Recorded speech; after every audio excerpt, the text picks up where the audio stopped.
So the first paragraph slash chapter in the chapter is about this guy. His name is Barnes. This is back when Thomas Edison was alive.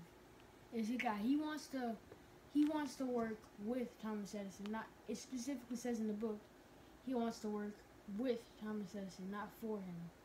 Mm-hmm. And early in it, he presented himself, but he was declined.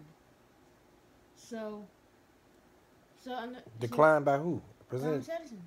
I'm saying you say he presented himself to who? Thomas Edison. He had an interview and he was. Oh, okay, okay. I got you. And that Thomas Edison had made like a kind of like phone thing, and he had called it the Ediphone. Okay. And his salesmen didn't like it, and they said they thought it wouldn't work. But then Barnes presented himself, and he sold it. The salesman said they wouldn't be able to sell it with little to no effort. They had to put effort in to sell it. That's what the already salesman said. Okay. And then Barnes presented himself, and he easily sold the Ediphone. So he's now started working with Thomas Edison as his main salesman. He declined once and then started working towards being, and he presented himself when the problem arose. Okay. So that problem was like a miracle in disguise for him. It was a bad thing for the people who were already working there, but it was a miracle for Barnes. Okay. And why was it a miracle for Barnes though? Because Barnes was able to, because with that Barnes easily sold the Ediphone, and he easily sold the Ediphone, and he got hired as Thomas Edison. as his salesman. He started Okay. working with Thomas Edison as a salesman. Okay. And then the second part is about this guy. His name is this other guy. His name is Darby.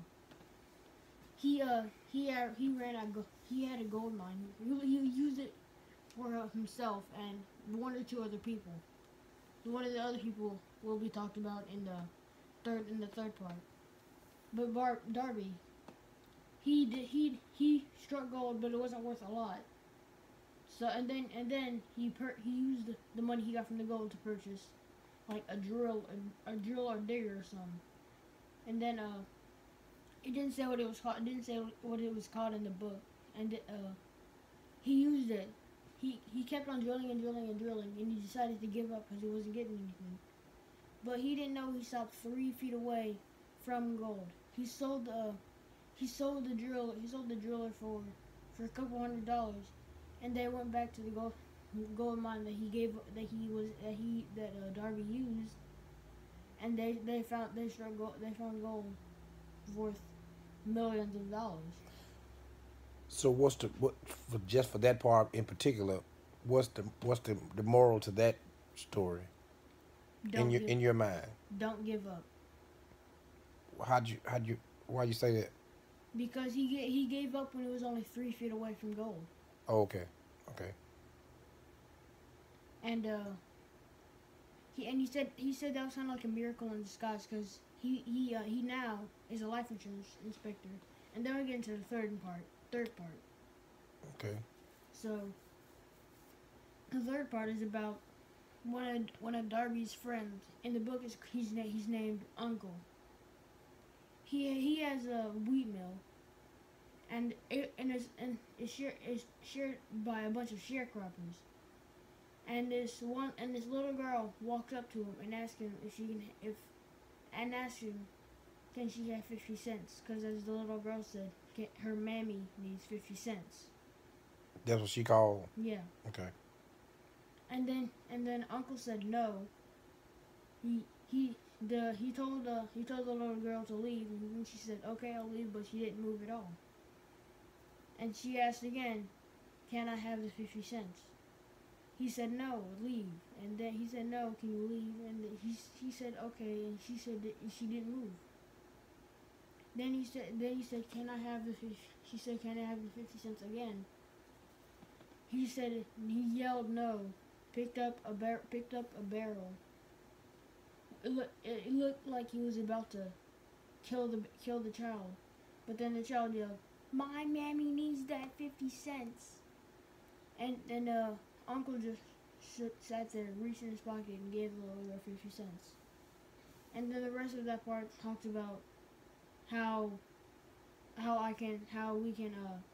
we can use the ability, how we can unlock the ability that the little girl used, for more general things and not just only 50 cents. Like what? Like Darby, he said he learned, he saw it, he saw the whole thing. He had said most, and he also said most of his sales as an insurance salesman, as a life insurance salesman. He got most of his sales from people who originally said no. So, and he learned from both of these two experiences to, no matter what, keep going. That's chapter 1. Yeah, and then there's a part about Henry Ford. Okay. The founder of Ford.